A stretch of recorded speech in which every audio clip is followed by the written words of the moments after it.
오늘의 인문학 산책 주띵커와 함께합니다. 네이버 블로그 김종원 작가님과의 대화.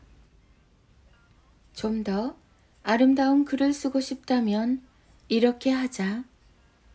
하버드생이 본 서울대 수준, 강남 사람들이 본 강북 수준, 지능 높은 사람이 본 평범한 사람들 수준, 이런 뉘앙스의 주제로 쓴 글이 매우 많고 그런 글들은 공통적으로 반응이 엄청나게 좋다.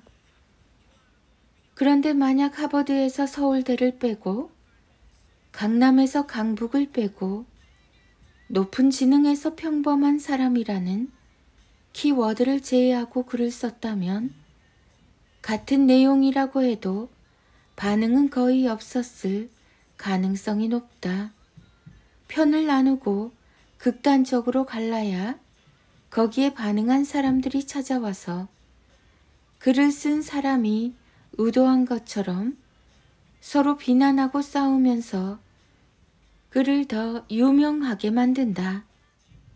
스스로 잘났다고 말하지만 거기에서 싸우는 사람들은 그저 글을 쓴 사람의 의도에 제대로 걸린 것에 불과하다. 물론 간혹 그런 주제에 글이 필요할 때도 있다.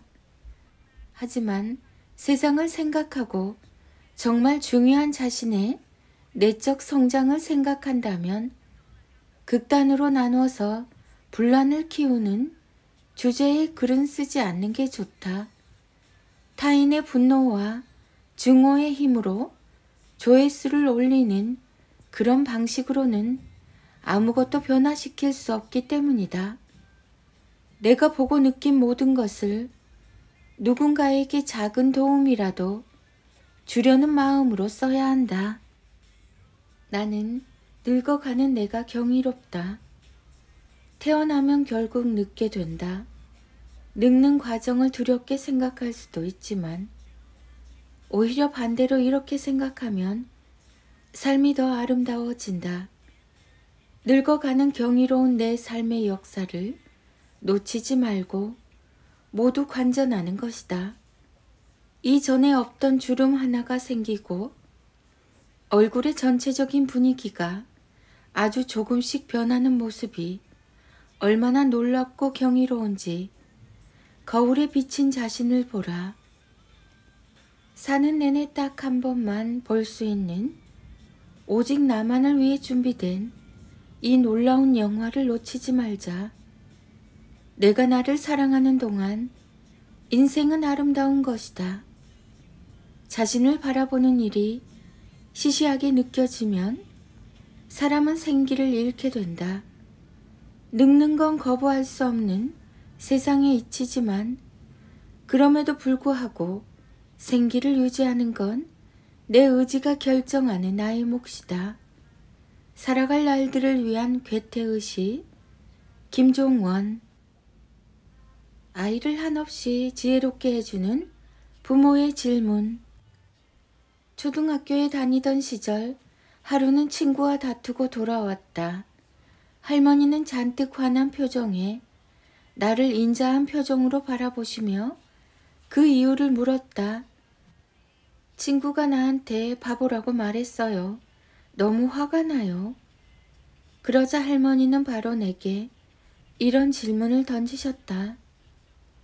종훈아, 친구가 너한테 바보라고 했다고 너가 정말 바보가 되는 걸까? 분노에서 나오는 대로 한 말에 굳이 신경 쓸 필요가 있을까? 그 시절 다양한 문제로 고민하거나 힘들었을 때 이렇게 할머니의 멋진 질문은 나를 다시 차분한 상태로 지낼 수 있게 도와주었다. 좋은 질문이 좋은 답을 만든다고 하지만 때로 정말 좋은 질문은 그저 듣는 것만으로도 마음을 안정시키고 나를 한없이 지혜롭게 해준다. 그래서 부모의 멋진 질문은 아이에게 어떤 보약보다 귀하고 힘들거나 포기하고 싶을 때마다 살아갈 힘이 된다. 부모의 질문력. 김종원. 운전할 때 아빠 엄마의 욱하는 습관이 아이의 정서와 지적 성장의 최악입니다. 운전할 때 분노하는 건 상대방에게 던지려고 만든 뜨겁게 달군 돌덩이를 손에 쥐고 있는 것과 같습니다. 중요한 건 정작 던질 수도 없어서 결국 손에 쥔 자신만 손해라는 사실입니다. 게다가 그 모습을 매일 지켜보는 아이들은 옆에서 어떤 생각을 할까요? 그걸 보며 좋은 생각을 하거나 지혜를 깨우치진 않을 겁니다. 오히려 평소와는 다른 엄마 아빠의 모습에 배신감을 느끼거나 바로 이렇게 혼란스러운 감정에 빠지게 되죠. 1. 엄마 아빠는 말과 행동이 완전 다르네. 2. 기분 나쁠 땐 저렇게 욕을 하는 거구나. 3. 상대방이 뭘 크게 잘못했나? 4. 아빠 엄마는 왜 이렇게 화가 많지? 5. 혹시 나랑 있는 게 싫은 건 아닐까? 6. 평소에 나한테 가르쳐 준 거랑 다른데? 7. 나도 친구들에게 저렇게 말해야지. 하루는 아직 초등학교 저학년인데 너무나 어른처럼 욕을 자연스럽게 하는 한 아이에게 물었습니다. 너 그런 욕은 어디에서 배운 거야? 그러자 그 아이는 충격적인 답을 했습니다. 엄마 아빠가 운전할 때 하는 말을 보고 배웠어요. 운전대만 잡으면 하는 말이 있거든요. 아이는 엄마 아빠의 말을 생각처럼 쉽게 따라하지 않습니다. 말을 가르쳐 주려고 아빠, 엄마를 아무리 반복해서 알려줘도 쉽게 따라하지 않죠. 하지만 욕설이나 나쁜 말은 너무나 쉽게 흉내냅니다.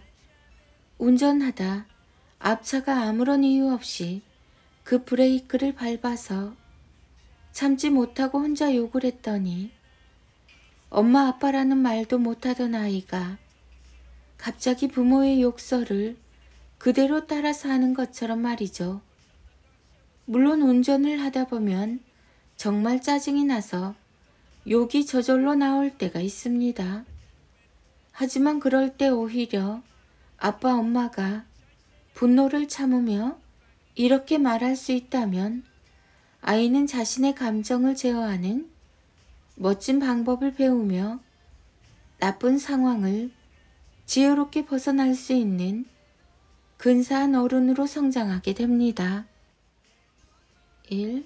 마음 넓은 엄마가 조금 더 양보해야지. 2. 1분 늦는다고 큰일 생기는 건 아니잖아. 3. 화는 나지만 화를 낸다고 문제가 해결되는 건 아니지. 4. 바쁜 일이 있으니 그랬겠지. 5. 어디 몸이 안 좋아서 그럴 수 있지. 6. 우리 예쁜 아가랑 같이 있으니 아빠가 좀 더 양보해야지. 7.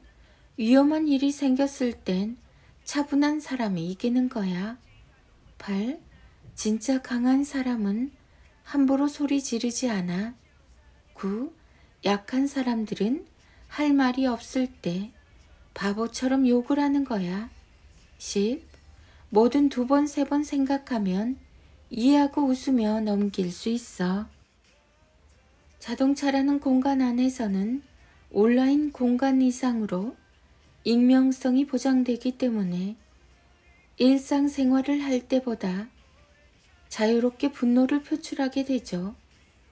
때로는 길을 가르쳐주는 내비게이션에게도 혼자 욕을 하기도 합니다. 길을 제대로 가르쳐주지 않았다고 욕하는 거죠.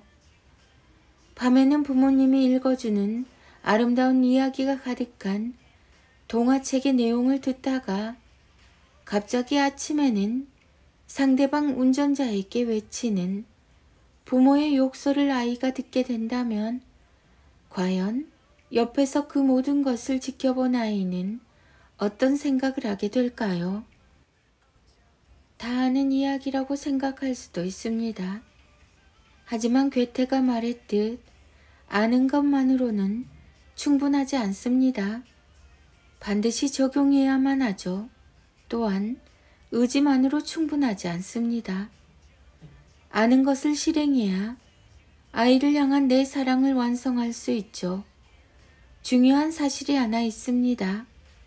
아이는 결국 부모가 평소에 말하고 행동하는 그 모습 그대로 살게 된다는 것이죠.